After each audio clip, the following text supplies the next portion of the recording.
स्वागत है PTC news ਵਿੱਚ ਸਾਰੇ ਦਰਸ਼ਕਾਂ ਦਾ। ਮੈਂ ਹਰਪ੍ਰੀਤ ਸਿੰਘ। ਤੁਸੀਂ ਦੇਖ ਰਹੇ ਹੋ ਗਿਲਕੋ ਪ੍ਰੈਜ਼ੈਂਟਸ ਵਿਚਾਰ ਤਕਰਾਰ। ਅੱਜ ਦਾ ਦਿਨ ਬੜਾ ਖਾਸ ਦਿਨ ਹੈ, ਖਾਸ ਤੌਰ ਤੇ ਸਿੱਖ ਕੌਮ ਦੇ ਲਈ, ਸਿੱਖ ਸੰਸਥਾਵਾਂ ਦੇ ਲਈ, ਸ਼੍ਰੋਮਣੀ ਗੁਰਦੁਆਰਾ ਪ੍ਰਬੰਧਕ ਕਮੇਟੀ ਦੇ ਲਈ। 102 ਸਾਲ ਹੋ ਚੁੱਕੇ ਨੇ ਸ਼੍ਰੋਮਣੀ ਗੁਰਦੁਆਰਾ ਪ੍ਰਬੰਧਕ ਕਮੇਟੀ ਨੂੰ ਹੋਂਦ ਦੇ ਵਿੱਚ ਆਇਆ ਹੋਇਆ।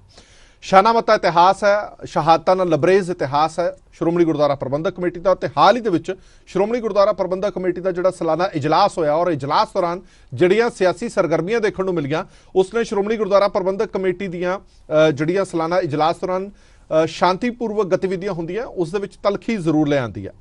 श्रोमणी अकाली दल कहता है कि साडे लई तां ऑक्सीजन का काम कर गया सालाना इजलास, सानू एक नवीं ताकत, एक नवीं रूह फूक गया श्रोमणी अकाली दल दे विच। खास तौर पर उन्होंने लोगों के भुलेखे दूर कर गया जिहड़े पंथ के सामने खड़े हुए सी। एक पासे पंथ सी, दूजे पासे सारियां पोलीटिकल पार्टियां सने सूबा ते केंद्र सरकारां वो खड़े सीगे ते मूंह दी खानी पई उन्हां नूं। दूजी धिर एक अजिही भी है जिहड़ी कहंदी है कि श्रोमणी अकाली दल नूं एक वड्डा खोरा लग्या, किसी ने बगावत का झंडा चुक्या ते बगावत के झंडे नूं भी 42 वोटां पईयां ने। सो एक खोरा जिहड़ा श्रोमणी अकाली दल नूं लग्या।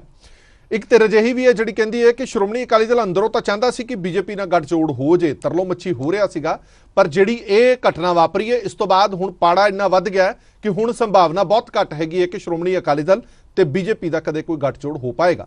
तमाम तरह दीयां क्यास रहियां, तमाम तरह दीयां सरगर्मियां, तमाम तरह के सवाल ने जिहड़े वो जरूर चुके जा रहे हैं। और अज 102 साला शताब्दी भी हैगी है, क्योंकि जे तुसी SGPC का इतिहास देखोगे ये कोई पहली बारी नहीं है कि श्रोमणी गुरुद्वारा प्रबंधक कमेटी के सामने किसी तरह की कोई अड़चन आई होवे। कमेटी नूं समय समय ते तोड़न दियां, कमेटी नूं समय समय ते खत्म करन दियां कोशिशां जरूर होंदियां रहियां। श्रोमणी अकाली दल दावा करता है कि दिल्ली दे विच काफ़ी हद तक कामयाब हुईयां सरकारां, हरियाणा दे विच कामयाब हुईयां, ते तीसरा उन्हां दा निशाना सी श्रोमणी गुरुद्वारा प्रबंधक कमेटी, पर पंथ ने उन्होंने मूँह तोड़वा जवाब दिता। साडे नाल खास मेहमान जुड़े हुए हैं इस पूरे मुद्दे पर गलबात करने के लिए। सीनियर एडवोकेट भी ने, सियासतदान भी ने, लंबा समा हो गया पंथक सियासत नाल जुड़े हुए महेश चंद्र सिंह गरेवाल साहब, सीनियर आगू ने श्रोमणी अकाली दल के। गरेवाल साहब वाहिगुरू जी का खालसा, वाहिगुरू जी की फतेह। गरेवाल साहब आपां समा जाया ना करते सीधा मुद्दे ते आने आ।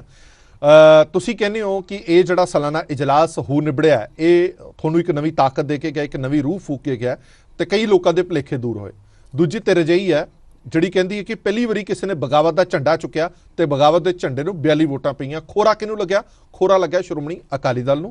श्रोमणी गुरुद्वारा मैनेजमेंट कमेटी के जिहड़े मैंबर ने उन्हां नूं खोरा लग्या, होर किसी नूं खोरा नहीं होया। तुसीं ये दसो कि सालाना इजलास चों तुसीं कुछ खट्टिया या तुहाडा कुछ गया? देखो हरप्रीत जी, तुसीं बड़ा वधिया सवाल कीता है। 2002 तो लैके 2007 तक पंजाब च कांग्रेस की सरकार जी जी, टौड़ा साहब बाल साहब तो दूर सी। श्रोमणी कमेटी की इलैक्शन हुई, सरकार ने प्रैशर बड़ा पाया, मुकदमे दर्ज होए, मैंबरां दे घरां छापे होए। टौड़ा साहब दे नाल अपने नाल 48 मैंबर सी, उहदे बावजूद भी फैसला पंथ दे हक च होया। देखो दूसरी तुसीं पंथ किहनूं मनदे हो? मैं एक सेकंड, बड़े सारे लोग कहंदे कि तुसीं बादलों नूं पंथ मन्नी जांदे हो। नहीं, देखो अज दी दिन च पंथक जथेबंदियां दे सेवादार, मुख सेवादार ने बाल साहब। पंथ किसी बंदे व्यक्ति विशेष की जायदाद नहीं कि अज उन्हां कोल सेवा है।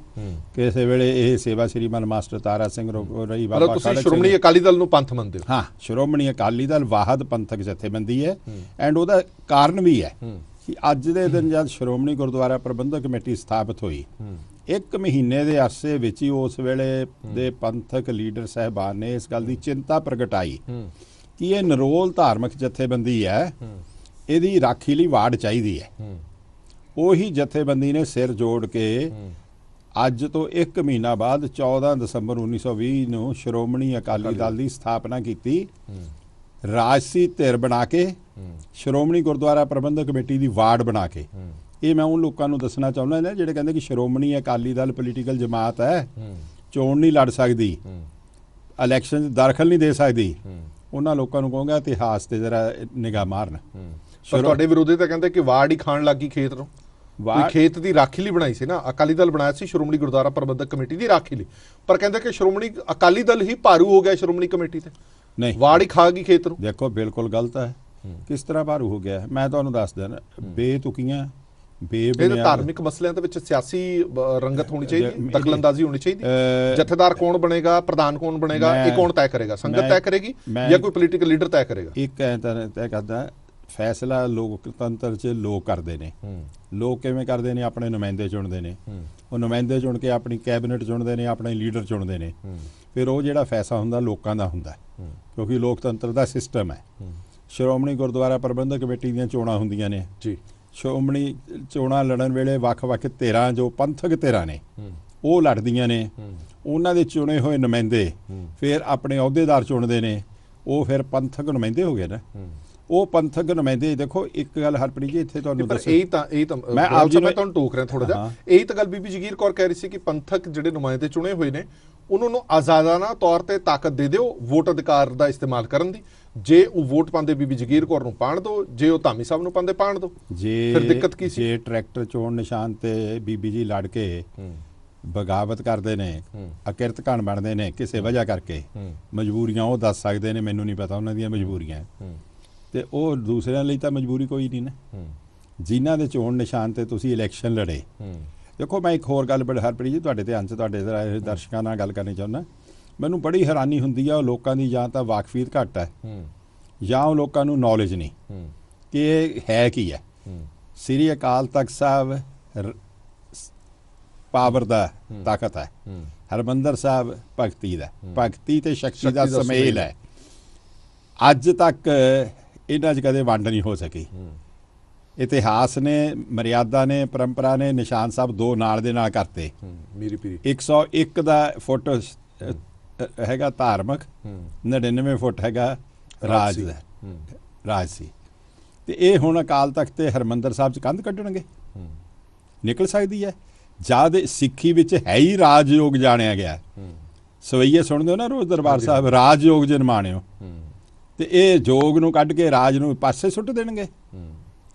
ਇਹ ਕਦੇ ਨਹੀਂ ਹੋ ਸਕਦਾ। ਮੈਂ ਇੱਕ ਬੇਨਤੀ ਕਰਾਂ, ਇਹ ਸਾਰੇ ਲੋਕ ਉਹ ਲੋਕਾਂ ਦੇ ਹੱਥਾਂ ਦੇ ਖਿਡੌਣੇ ਨੇ ਜਿਹੜੇ ਸਿੱਖ ਸ਼ਕਤੀ ਨੂੰ ਕਮਜ਼ੋਰ ਕਰਨਾ ਚਾਹੁੰਦੇ ਨੇ, ਸਿੱਖ ਪਰੰਪਰਾਵਾਂ ਨੂੰ ਖਤਮ ਕਰਨਾ ਚਾਹੁੰਦੇ ਨੇ, ਸਿੱਖ ਮਰਿਆਦਾ ਦਾ ਘਾਣ ਕਰਨਾ ਚਾਹੁੰਦੇ ਨੇ, ਸਿੱਖਾਂ ਦੇ ਸਥਾਨਾਂ ਨੂੰ ਮੁੜ ਉਹ ਡੇਰਾਬਾਦ ਬਣਾ ਕੇ ਜਿੱਥੇ ਵੱਖ-ਵੱਖ ਤਰ੍ਹਾਂ ਦੀ ਮਰਿਆਦਾ ਹੋਵੇ, ਕੋਈ ਯੂਨੀਫਾਈਡ ਕੋਡ ਨਾ ਹੋਵੇ, ਕੋਈ ਯੂਨੀਫਾਈਡ ਸੋਚ ਨਾ ਹੋਵੇ, ਉਹ ਰਾਹ ਤੇ ਲਿਆਉਣਾ ਚਾਹੁੰਦੇ ਆ। ਇਹ ਤੁਸੀਂ ਮੀਰੀ ਪੀਰੀ ਦੇ ਸਿਧਾਂਤ ਦੀ ਗੱਲ ਕੀਤੀ ਹੈ। ਤੁਸੀਂ ਕਿਹਾ ਕਿ ਧਰਮ ਦਾ ਪਰਚਮ 101 ਫੁੱਟ ਹੈ ਤੇ ਰਾਜਸੀ 99। ਇਹ ਤਾਂ ਤੁਹਾਡੇ ਵਿਰੋਧੀ ਕਹਿੰਦੇ ਨੇ ਕਿ ਤੁਸੀਂ 101 ਦਾ ਰਾਜਸੀ ਕਰ ਦਿੱਤਾ ਤੇ ਧਰਮ ਨੂੰ ਨੀਵਾਂ ਕਰ ਦਿੱਤਾ। ਰਾਜਸੀ ਜ਼ਿਆਦਾ ਭਾਰੂ ਹੋ ਗਿਆ, ਧਰਮ ਥੱਲੇ ਰਹਿ ਗਿਆ। ਜੇ ਸ੍ਰੀਮਾਨ ਮਾਸਟਰ ਤਾਰਾ ਸਿੰਘ ਅਕਾਲੀ ਦਲ ਦੇ ਪ੍ਰਧਾਨ ਹੁੰਦੇ ਆ, ਸ਼੍ਰੋਮਣੀ ਕਮੇਟੀ ਦੇ ਪ੍ਰਧਾਨ ਬਣ ਸਕਦੇ ਨੇ। ਜੇ ਜਥੇਦਾਰ ਪੰਥ ਰਤਨ ਜਥੇਦਾਰ ਗੁਰਚਰਨ ਸਿੰਘ ਟੌੜਾ ਸ਼੍ਰੋਮਣੀ ਕਮੇਟੀ ਦੇ ਪ੍ਰਧਾਨ ਹੁੰਦਿਆਂ ਹੋਇਆਂ 27 ਸਾਲ ਲੋਕ ਸਭਾ ਤੇ ਰਾਜ ਸਭਾ ਦੇ ਮੈਂਬਰ ਬਣ ਸਕਦੇ ਨੇ। ਤੁਸੀਂ ਕੀ ਰਾਜ ਨੂੰ ਜੋਗ ਨਾਲੋਂ ਅਲੱਗਾ ਕਰ ਲਓਗੇ? ਪਰ ਬੈਲੈਂਸ ਤਾਂ ਰੱਖਾਂਗੇ। ਬੈਲੈਂਸ ਹੈ, ਹੁਣ ਵੀ ਹੈ। ਦੇਖੋ ਮੈਂ ਦੁਬਾਰਾ ਫਿਰ ਦੁਹਰਾ ਰਿਹਾ, ਮੈਂ ਤੀਜੀ ਵਾਰ ਦੁਹਰਾ ਰਿਹਾ, ਤੁਸੀਂ ਇਸ ਗੱਲ ਤੇ ਆ ਨਹੀਂ ਰਹੇ। ਮੈਂ ਉਸੇ ਗੱਲ ਲੋਕ ਇਹ ਇਲਜ਼ਾਮ, ਤੁਹਾਡੇ ਵਿਰੋਧੀ ਇਲਜ਼ਾਮ ਲਾਉਂਦੇ ਨੇ ਕਿ ਤੁਸੀਂ ਮਾਸਟਰ ਤਾਰਾ ਸਿੰਘ ਦੇ ਉਦਾਹਰਨ ਦਿੰਦੇ ਹੋ ਜਾਂ ਹੋਰ ਕਿਸੇ ਦੇ ਉਦਾਹਰਨ ਦਿੰਦੇ ਹੋ। ਉਸ ਵਕਤ ਧਰਮ ਉੱਪਰ ਸੀ, ਰਾਜਸੀ ਥੱਲੇ ਸੀ। ਇਸ ਵਕਤ ਰਾਜਸੀ ਉੱਪਰ ਹੈ, ਧਰਮ ਥੱਲੇ। ਮੈਂ ਹੁਣ ਵੀ ਕਹਿਣਾ ਜੀ, ਹੁਣ ਵੀ ਕਹਿਣਾ, ਅੱਜ ਵੀ ਧਰਮ ਦਾ ਕੰਡਾ ਉੱਪਰ ਹੈ, ਰਾਜਸੀ ਉਹਦੇ ਤਾਬਿਆ ਬੈਠੇ ਹੈ। ਕਿਉਂਕਿ ਤੁਸੀਂ ਕਦੇ ਵੀ ਜਾਓ ਜੀ, ਅੱਜ ਦੀ ਲੀਡਰਸ਼ਿਪ ਵੀ ਜਾਵੇ, ਜਦ ਦਰਬਾਰ ਸਾਹਿਬ ਦੀ ਪਰਿਕਰਮਾ ਜਾਂਦੇ ਆ, ਪਹਿਲਾਂ ਸੱਚਖੰਡ ਹਰਮੰਦਰ ਸਾਹਿਬ ਮੱਥਾ ਟੇਕਦੇ, ਫਿਰ ਸ੍ਰੀ ਅਕਾਲ ਤਖਤ ਸਾਹਿਬ ਆਉਂਦੇ ਆ। ਮੈਂ ਤਾਂ ਫੈਸਲਿਆਂ ਦੀ ਗੱਲ ਕਰ ਰਿਹਾ। ਮੈਂ ਫੈਸਲੇ ਵੇਲੇ ਵੀ ਆਈ ਹੁੰਦਾ ਜੀ। ਧਰਮ ਦਾ ਕੁੰਡਾ ਉੱਪਰ ਹੁੰਦਾ। ਫੈਸਲਾ ਜਿਹੜਾ ਹੈਗਾ ਸ਼੍ਰੋਮਣੀ ਕਮੇਟੀ ਕਰਦੀ ਹੈ। ਸ਼੍ਰੋਮਣੀ ਕਮੇਟੀ ਅਕਾਲੀ ਦਲ ਦਾ ਧਾਰਮਿਕ ਵਿੰਗ ਹੈ। ਜਦ ਸ਼੍ਰੋਮਣੀ ਕਮੇਟੀ ਫੈਸਲਾ ਕਰਦੀ ਆ, ਉਹ ਲੀਡਰਸ਼ਿਪ ਨੂੰ ਜੇ ਕੰਸਲਟ ਕਰਦੀ ਹੈ, ਸਲਾਹ ਮਸ਼ਵਰੇ ਕਰਦੀ ਹੈ, ਤੇ ਉਹਨੂੰ ਦਖਲ ਮੰਨਿਆ ਜਾਊਗਾ। ਪੰਚਾਇਤਾਂ ਬੈਠ ਕੇ ਫੈਸਲੇ ਕਰਦੀਆਂ। ਕੀ ਲਿਫਾਫਾ ਕਲਚਰ ਇਹ ਦਖਲਅੰਦਾਜ਼ੀ ਨਹੀਂ ਹੈ? ਮੈਂ ਇੱਕ, ਤੁਸੀਂ ਲਿਫਾਫਾ ਕਲਚਰ ਦੀ ਗੱਲ ਕਰਦੇ ਹੋ, ਜਿਹੜੇ ਲਿਫਾਫਾ ਕਲਚਰ ਦੀ ਗੱਲ ਉਹਨਾਂ ਦੀ ਕਰਦੇ ਆ, ਮੈਂ ਉਹਨਾਂ ਨੂੰ ਇੱਕੋ ਸਵਾਲ ਪੁੱਛਦਾ। ਕੱਲ ਦਾ ਦੇਸ਼ ਦਾ ਗ੍ਰਹਿ ਮੰਤਰੀ ਕਿਸੇ ਚੈਨਲ ਤੇ ਬੈਠੇ ਸੀ ਗੁਜਰਾਤ 'ਚ, ਵੋਟਾਂ ਪੈਣੀਆਂ, ਟਿਕਟਾਂ ਦਿੱਤੀਆਂ ਨੇ, ਜਿੱਤ ਪਤਾ ਨਹੀਂ ਕਿਹਦੀ ਹੋਣੀ ਹੈ ਕਿ ਨਹੀਂ ਹੋਣੀ ਹੈ। ਉਹਨਾਂ ਨੇ ਐਲਾਨ ਕਰਤਾ ਕਿ ਜੇ ਸਾਡੀ ਪਾਰਟੀ ਜਿੱਤੂਗੀ ਤਾਂ ਸਾਡਾ ਮੁੱਖ ਮੰਤਰੀ ਆ ਹੋਊਗਾ। ਇਹਨੂੰ ਡੈਮੋਕ੍ਰੇਸੀ ਕਹੋਗੇ? ਡੈਮੋਕ੍ਰੇਸੀ ਤਾਂ ਫਿਰ ਇਹ ਸੀ ਨਾ ਕਿ ਜਿੱਤਦੇ ਜੇ ਉਹਨਾਂ ਦੀ ਬਹੁਮਤ ਹੁੰਦੀ, ਉਹ ਆਪਣਾ ਲੀਡਰ ਚੁਣਦੇ, ਉਹ ਲੀਡਰ ਚੁਣਦੇ। ਹੁਣ ਮੈਨੂੰ ਇੱਕ ਗੱਲ ਬੀਬੀ ਜੀ ਦੱਸ ਦੇਣ ਕਿ ਆ ਜਿਹੜੇ 42 ਪਏ ਨੇ, ਇਹਨਾਂ ਨਾਲ ਆਪਾਂ ਕਦੋਂ ਬੈਠ ਕੇ ਫੈਸਲਾ ਕੀਤਾ ਕਿ ਉਮੀਦਵਾਰ ਬੀਬੀ ਜੀ ਹੋਣ? ਬਿਲਕੁਲ ਠੀਕ। नहीं पर बीबी जी का ये लगातार दावा करना कि मैं तो कदे अपने आप ਨੂੰ ਉਮੀਦਵਾਰ ਬਣਾਇਆ ਹੀ ਨਹੀਂ ਹੈ, ਮੈਂਬਰਾਂ ਨੇ ਮੈਨੂੰ ਕਿਹਾ ਕਿ ਤੁਸੀਂ ਬਣੋ ਉਮੀਦਵਾਰ। ਮੈਂ ਇੱਕ ਹੱਥ ਜੋੜ ਕੇ ਬੀਬੀ ਜੀ ਨੂੰ ਬੇਨਤੀ ਕਰਦਾ ਤੁਹਾਡੇ ਚੈਨਲ ਰਾਹੀਂ ਕਿ ਉਹ ਜਿਹੜੇ ਵੀ ਗੁਰਪੀਰ ਨੂੰ ਮੰਨਦੇ ਨੇ ਉੱਥੇ ਕਹਿ ਦੇਣ ਕਿ ਕਿਹੜੇ 5 ਮੈਂਬਰਾਂ ਨੇ ਉਹਨਾਂ ਨੂੰ ਆ ਕੇ ਕਿਹਾ ਕਰੋ। ਉਹਨਾਂ ਨੂੰ ਤਾਂ ਮੈਂ ਇੱਕ ਦੇਖੋ ਕਈ ਦਫਾ ਬੰਦਾ ਫੈਸਲੇ ਗਲਤ ਲੈ ਲੈਂਦਾ ਫਿਰ ਉਹ ਗਲਤ ਨੂੰ ਸਹੀ ਦੱਸਦਿਆਂ ਇੰਨਾ ਗਲਤ ਚਲੇ ਜਾਂਦਾ ਹੈ। ਅੱਜ ਮੈਂਬਰ ਸ਼੍ਰੋਮਣੀ ਕਮੇਟੀ 'ਚ ਕੌਣ ਨੇ? ਜਿਆਦਾ 185 ਦਾ ਹਾਊਸ ਚੁਣਿਆ ਗਿਆ ਸੀ, ਇਹਦੇ 'ਚੋਂ ਇੱਕ ਮਾਨ ਸਾਹਿਬ ਦਾ ਚੁਣਿਆ ਗਿਆ ਸੀ। 8 ਕੇ 9 ਮੈਂਬਰ ਸੀਗੇ ਜਿਹੜੇ ਸ਼੍ਰੋਮਣੀ ਅਕਾਲੀ ਦਲ ਦੀ ਸੋਚ ਤੋਂ ਵੱਖਰੀ ਸੋਚ ਰੱਖਦੇ ਸੀ, ਉਹ ਚੁਣੇ ਗਏ। ਬਾਕੀ ਸਾਰੇ ਅਕਾਲੀ ਦਲ ਦੇ ਸੀ। ਤਕਰੀਬਨ 185 ਚੋਂ 173 74 ਅਕਾਲੀ ਦਲ ਦੇ ਸੀ। ਹੁਣ ਇੱਕ ਉਹ ਜਿਹੜੇ ਮੈਂਬਰਾਂ ਦੇ ਨਾਲ ਵਿੱਚੋਂ ਕੁਝ ਪੋਲੀਟੀਕਲ ਇਸ਼ਾਵਾਂ ਕਰਕੇ 173 ਉਦੋਂ ਸੀਗੇ ਪਰ ਵੋਟਾਂ ਤੁਹਾਨੂੰ 104 ਪਈਆਂ। ਮੈਂ ਦੱਸਦਾ ਨਾ ਜੀ 173 ਉਦੋਂ ਬਾਅਦ ਡੈਥ ਹੋ ਗਈਆਂ। ਹੁਣ ਅੱਜ 157 ਮੈਂਬਰ ਨੇ। ਉਹ 157 ਮੈਂਬਰਾਂ ਚੋਂ 146 ਨੇ ਵੋਟ ਭੁਗਤਾਈ। 46 ਵੋਟ ਇਹ ਉਹਦੇ ਚੋਂ ਕੁਝ ਮੈਂਬਰ ਆ ਜਿਹੜੇ ਕਾਂਗਰਸ ਪਾਰਟੀ ਜੁਆਇਨ ਕਰ ਚੁੱਕੇ ਆ, ਕੁਝ ਮੈਂਬਰ ਆ ਜਿਹੜੇ ਬੀਜੇਪੀ ਜੁਆਇਨ ਕਰ ਬੈਠੇ ਆ। ਪਹਿਲਾਂ ਤਾਂ ਬੀਬੀ ਜੀ ਇਸ ਗੱਲ ਦਾ ਹੀ ਜਵਾਬ ਦੇਣ ਕਿ ਜੇ ਰਾਜ ਸੱਤਾ ਪੋਲਿਟਿਕਸ ਸ਼੍ਰੋਮਣੀ ਕਮੇਟੀ ਤੋਂ ਦੂਰ ਰੱਖਣੀ ਹੈ ਤੇ ਜਿਹੜੇ ਉਹਨਾਂ ਦੇ ਨਾਲ ਜਿਹੜੇ 42 ਨੇ ਉਹਨਾਂ ਜੋ ਜਿਹੜੇ ਦੂਸਰੀਆਂ ਪੋਲੀਟੀਕਲ ਪਾਰਟੀਆਂ ਜੁਆਇਨ ਕਰੀ ਬੈਠੇ ਨੇ ਜਿਨ੍ਹਾਂ ਦਾ ਧਾਰਮਿਕ ਦਿੱਖ ਨਹੀਂ, ਧਾਰਮਿਕ ਸੋਚ ਨਹੀਂ, ਧਾਰਮਿਕ ਏਜੰਡਾ ਨਹੀਂ, ਉਹਨਾਂ ਨੂੰ ਤਾਂ ਕਹਿਣਾ ਅਸਤੀਫਾ ਦੇਣ ਸ਼੍ਰੋਮਣੀ ਕਮੇਟੀ 'ਚ। ਫਿਰ ਉਹ ਸ਼੍ਰੋਮਣੀ ਕਮੇਟੀ ਦੇ ਮੈਂਬਰ ਕਿਉਂ ਬਣੇ? ਫਿਰ ਉਹ ਦਿਖਾਉਣ ਰਾਹ ਬਣਾਉਣ ਕਿ ਆ ਲਓ ਜੀ ਪੋਲੀਟੀਕਲ ਆਏ ਸੀਗੇ। ਉਸ ਪਾਰਟੀ ਦੀ ਆਈਡੀਓਲੋਜੀ ਦੇ ਨਾਲ ਤੁਹਾਡਾ ਜਦ ਸੰਪਰਕ ਹੀ ਨਹੀਂ ਹੈਗਾ, ਤੁਹਾਡੀ ਅਕੀਦਾ ਉਹਨਾਂ ਨਾਲ ਮਿਲਦਾ ਹੀ ਨਹੀਂ, ਪਰ ਤੁਸੀਂ ਵੋਟਾਂ ਉਹਨਾਂ ਦੀਆਂ ਲੈ ਰਹੇ ਹੋ, ਫਿਰ ਮਿਹਨਤ ਕਰ ਰਹੇ ਹੋ, ਫਿਰ ਤਾਂ ਦੇਖੋ ਹਰਪ੍ਰੀਤ ਜੀ ਮੈਂ ਹੈਰਾਨ ਆ ਕਈ ਦਫਾ ਮਨੁੱਖ ਕਿੱਡੀ ਗਲਤੀ ਤੇ ਗਲਤੀ ਕਰਦਾ ਹੈ।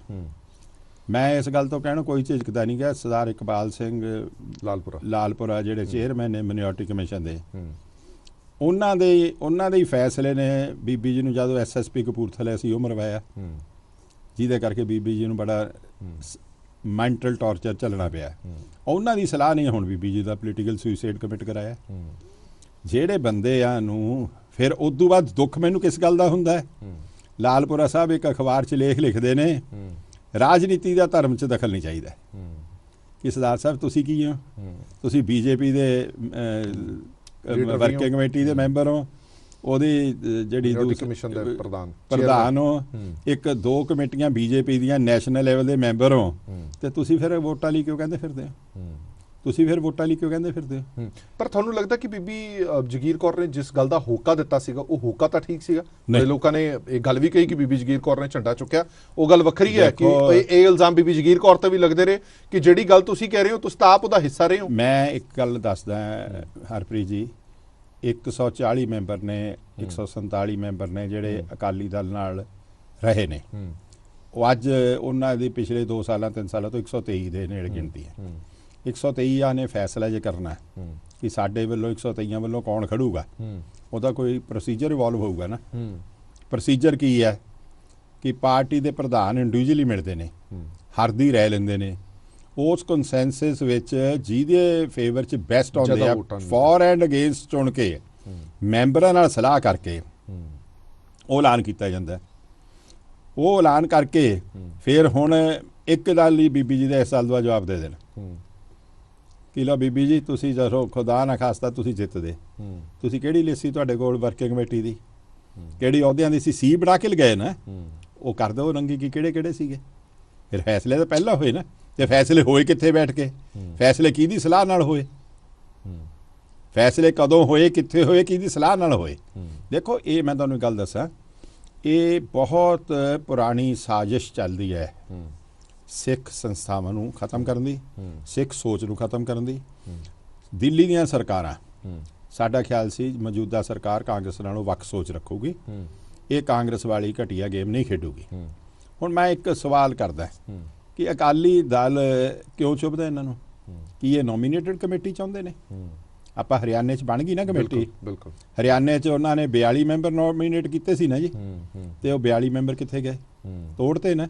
ਨਵੇਂ ਸਰਕਾਰ ਨੇ ਬਣਾਉਣੇ ਆ ਨਾ, ਸਰਕਾਰ ਦੱਸੂਗੀ। ਸਰਕਾਰ ਕਿਹਦੀ ਹੈ? ਜਿਹੜੀ ਪਾਰਟੀ ਦੀ ਉਹ ਆਪਣੇ ਸੋਚਦੀ ਰੱਖੂਗੀ। ਫਿਰ ਉਹ ਨਾਨ ਪੋਲੀਟੀਕਲ ਹੋ ਗਿਆ, ਫਿਰ ਉਹ ਧਾਰਮਿਕ ਹੋ ਗਿਆ। ਅੱਛਾ, ਫਿਰ ਉਹ ਪੰਥਕ ਹੋ ਗਿਆ। ਗਰੇਵਾਲ ਸਾਹਿਬ ਤੁਹਾਨੂੰ ਇਹ ਲੱਗਦਾ ਹੈ ਕਿ ਜਦ ਤੱਕ ਤੁਹਾਡਾ ਗੱਠਜੋੜ ਸੀਗਾ ਤਦ ਤੱਕ ਸਭ ਠੀਕ ਸੀਗਾ, ਜਦ ਤੱਕ ਗੱਠਜੋੜ ਖਤਮ ਹੋਇਆ ਉਸ ਤੋਂ ਬਾਅਦ ਦਖਲਅੰਦਾਜ਼ੀ ਹੋਈ ਹੈ? ਪਹਿਲਾਂ ਦਖਲਅੰਦਾਜ਼ੀ ਨਹੀਂ ਹੁੰਦੀ ਸੀ। ਬੜੇ ਲੋਕੀ ਕਹਿੰਦੇ ਦਖਲਅੰਦਾਜ਼ੀ ਤਾਂ ਪਹਿਲਾਂ ਵੀ ਹੁੰਦੀ ਸੀ, ਪਰ ਪਹਿਲਾਂ ਤੁਹਾਡਾ ਗੱਠਜੋੜ ਸੀਗਾ, ਤੁਸੀਂ ਸਭ ਕੁਝ ਸਹਿਣ ਕਰਦੇ ਰਹੇ। ਪਰ ਹੁਣ ਜਦੋਂ ਤੁਹਾਡਾ ਗੱਠਜੋੜ ਨਹੀਂ ਹੈ, ਹੁਣ ਤੁਹਾਨੂੰ ਇਹ ਗੱਲਾਂ ਚੁੱਭਦੀਆਂ। ਮੈਂ ਇੱਕ ਸਪਸ਼ਟ ਕਰ ਦਿਆਂ, ਮੈਂ ਹਰਪ੍ਰੀਤ ਜੀ ਬੜੀ ਸਪਸ਼ਟ ਬਿਨਾਂ ਝਿਜਕ ਦੇ ਕਹਿ ਸਕਦਾ, ਜਿੱਥੇ ਤੱਕ ਸ਼੍ਰੋਮਣੀ ਕਮੇਟੀ ਦਾ ਤਾਲੁਕ ਹੈ, ਕਦੇ ਬੀਜੇਪੀ ਦਾ ਇੰਟਰਫੀਰੈਂਸ ਨਾ ਹੋਇਆ ਸੀ, ਨਾ ਟੋਲਰੇਟ ਕੀਤਾ ਜਾ ਸਕਦਾ ਸੀ। ਕਜ਼ਾਹਾਂ ਕੋਰ ਦੂਸਰੀ, ਤੁਹਾਨੂੰ ਯਾਦ ਹੋਣਾ ਜਦ ਪੰਥ ਰਤਨ ਜਥੇਦਾਰ ਗੁਰਚਰਨ ਸਿੰਘ ਟੌੜਾ ਸ਼੍ਰੋਮਣੀ ਕਮੇਟੀ ਦੇ ਮੁੱਖ ਸੇਵਾਦਾਰ ਸੀ ਜੀ, ਉਦੋਂ ਇੱਕ ਦਫਾ RSS ਵਾਲਿਆਂ ਨੇ ਕਿਹਾ ਕਿ ਅਸੀਂ ਮੰਦਰਾਂ ਵਿੱਚ ਗੁਰੂ ਸਾਹਿਬ ਪ੍ਰਕਾਸ਼ ਕਰਾਂਗੇ, ਤੇ ਅਸੀਂ ਉਦੋਂ ਵੀ ਅਲਾਇੰਸ ਪਾਰਟਨਰ ਸੀ। ਤੇ ਟੌੜਾ ਸਾਹਿਬ ਨੇ ਕਿਹਾ ਸੀਗਾ ਕਿ ਜੇ ਪ੍ਰਥਾ ਚੋਣ ਦੀ ਗੱਲ ਕੀਤੀ, ਇਹਦੇ ਨਤੀਜੇ ਪਾਣੇ ਹੋਣਗੇ ਜਿਹੜੇ RSS ਨੂੰ ਭੁਗਤਣੇ ਪੈਣਗੇ। ਪੋਲੀਟੀਕਲ ਅੰਡਰਸਟੈਂਡਿੰਗ ਸੀ, ਵਿਆਹ ਨਹੀਂ ਸੀ ਸਾਡਾ ਕਿ ਇੱਕ ਦੂਜੇ ਦੇ ਗਹਿਣੇ ਹੋ ਗਏ। ਰਾਜਸੀ ਸੱਤਾ ਤੱਕ ਸੀ ਸਿਰਫ, ਉਹਦੇ ਧਾਰਮਿਕ ਲੈਣ ਦੇਣ ਦਾ ਨਹੀਂ। ਅਸੀਂ ਰਾਮ ਮੰਦਿਰ ਦੇ ਢਾਉਣ ਵਿੱਚ ਉਹਦੇ ਬਣਾਉਣ ਸਾਡਾ ਕੋਈ ਦਖਲ ਨਹੀਂ, ਅਸੀਂ ਉਹਨਾਂ ਦੇ ਸਾਥੀ ਰਹੇ ਹਾਂ। ਮੈਂ ਉਹੀ ਪੁੱਛਣਾ ਚਾਹੁੰਦਾ ਨਾ ਕਿ ਇਹ ਗੱਠਜੋੜ ਤੋਂ ਬਾਅਦ ਸਿਆਸੀ ਸਰਗਰਮੀਆਂ ਬੀਜੇਪੀ ਦੀਆਂ ਪੰਥਕ ਹਲਕੇ 'ਚ ਵਧੀਆਂ ਨੇ। ਉਹਨਾਂ ਨੇ, ਮੇਰਾ ਖਿਆਲ ਹੈ, ਮਤਲਬ ਤੁਹਾਡਾ ਗੱਠਜੋੜ ਟੁੱਟਣ ਨਾਲ ਨੁਕਸਾਨ ਕਿਸ ਨੂੰ ਹੋ ਰਿਹਾ? ਪੰਥ ਨੂੰ? ਨੁਕਸਾਨ ਪੰਥ ਦਾ ਨਹੀਂ ਹੋਣਾ। ਮੈਂ ਇੱਕ ਗੱਲ ਤੁਹਾਨੂੰ ਬੜੀ ਸਪਸ਼ਟ ਦੱਸ ਦੇਣਾ, ਉਹਨਾਂ ਨੂੰ ਸਾਰਿਆਂ ਨੂੰ ਦੱਸਣਾ ਜਿਹੜਾ ਚਾਹੁੰਦੇ ਪੰਥ ਦਾ ਵਿਗਾੜਨਾ ਚਾਹੁੰਦੇ ਆ। ਪੰਥ ਗੁਰੂ ਗੋਬਿੰਦ ਸਿੰਘ ਦਾ ਹੈ। ਹੋਰ ਕਿਵੇਂ ਨੁਕਸਾਨ ਹੋਇਆ? ਗਰੇਵਾਲ ਸਾਹਿਬ ਮੈਨੂੰ ਸਮਝਾਓ ਨਾ।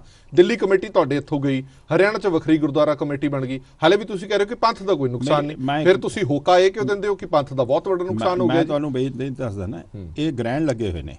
ਸੂਰਜ ਗ੍ਰਹਿਣ ਲੱਗਿਆ ਸੀ ਨਾ, ਕਹਿੰਦੇ 3 ਤੋਂ 5 ਵਜੇ ਤੱਕ ਨਹੀਂ ਦੇਖਣਾ। ਚੰਦ ਗ੍ਰਹਿਣ ਲੱਗਿਆ ਸੀ ਨਾ ਰਾਤ ਨੂੰ, ਇਹ ਗ੍ਰਹਿਣ ਲੱਗੇ ਹੋਏ ਨੇ। ਪਹਿਲਾਂ ਕਾਂਗਰਸ ਲਾਉਂਦੀ ਰਹੀ ਹੈ।